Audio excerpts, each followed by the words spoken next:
What's up, guys? It's Deadshot, and a lot of people have been asking me about my settings and button mapping for flying on Battlefield 5 with an Xbox controller, so yeah, that's what this video is for. Now, we're going to start with what allows you to look up while you're flying and still retain control of the vehicle, and that is decouple pilot free look, as you can see at the bottom here.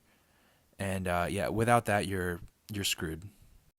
So as you can see at the top, it's under advanced under controls, and make sure that's set to on, as you can see how I have it at the bottom.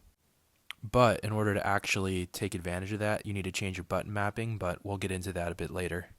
Now, this next one, I don't know if it actually does anything, but vehicle aim sensitivity under basic for controls, I have that set to 100. I actually don't think it does anything, but uh, yeah, I'm not 100% sure. But I have it set to there anyways, so I don't know. Try it.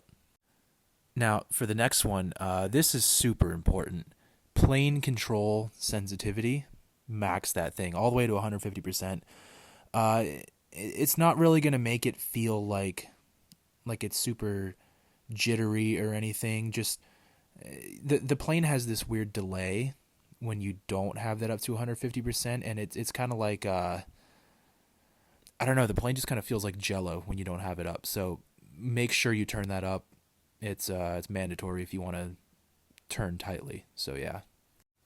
And again, you can see where in the settings I am. Again, it's under controls and then advanced. So just remember that. So now we're going to take a step back and go into video settings. And you're going to make sure that vehicle third person field of view is either all the way up or pretty close to being all the way up. And basically this gives you a very good like situational awareness to know what's going on to your sides. And yeah, again, it's someone's going to sneak up on you if you don't have it like this, so you need to be able to see from pretty much as wide of an angle as you possibly can. Now, this is where it starts to get a little weird and a lot of people have a lot of problems, but the button mapping is super important.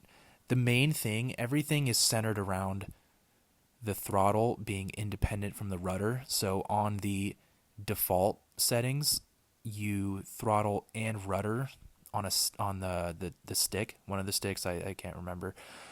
And that's a big no-no because when your rudder is at a maximum input, that means you can't have the throttle on the maximum input. And when you have the throttle on the maximum input, vice versa, you can't have the rudder on the maximum input. And you need to be able to do both of those simultaneously because when you hold opposite rudder, you're bleeding a lot of speed compared to positive rudder. And so obviously you remedy that by throttle, but you can't do that on the default settings. So it's super important that you have it set up like that. Now, another thing that's also overlooked is the throttle down button. I think by default that's unmapped, so there is no throttle down button if you're on the default settings. But basically, this is like hitting the brakes, so to speak. Now, when you're on the default settings and you just lift off the throttle, that is not the same thing as actually cutting the throttle, which is what you're doing in here. In real life aviation, basically it would be the equivalent to pulling the engine to idle, and that's really the only way to get the plane, or really the best way to get the plane stopped. Make sure you have that, or just have any button that you feel comfortable with mapped up to the throttle down button. And for the right trigger throttle, think of it like a racing game, like if you've ever played Forza or Gran Turismo or something. It's like the throttle on that. Now, I'm not going to explain every button on here because a lot of it's pretty self-explanatory, or some of it's also the default settings too, like what the sticks are doing. But one of the big things you'll notice is that I don't have a look left or right for free look, and the main reason is because I'm just out of buttons, and I have a wired Elite controller with the paddles in the back. But the way the paddles work, you can't like map those individually. You have to basically map them to an already existing button. It's like a shortcut pretty much. So yeah, I can only look up and down, and in pub lobbies that's a bit of a detriment, if somebody's gonna sneak up to your left or right.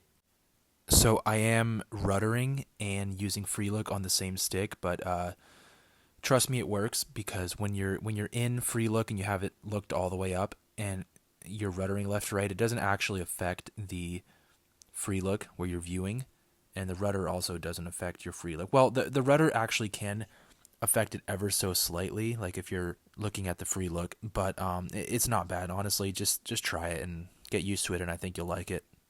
Now, you've probably noticed how I have some things on here that don't have any button map to them, and basically to do that, I'll show you here. You will hold down the menu button to clear a button mapping. So it's super simple. It took me way too long to figure that out. All right, now this is the last part. Yeah, just finishing up the button mapping, and that's it. That's all my settings. And keep in mind, this works for anything you'd use an Xbox controller on. I use the same settings on PC as well, and it's just copy and paste them over, and that's it.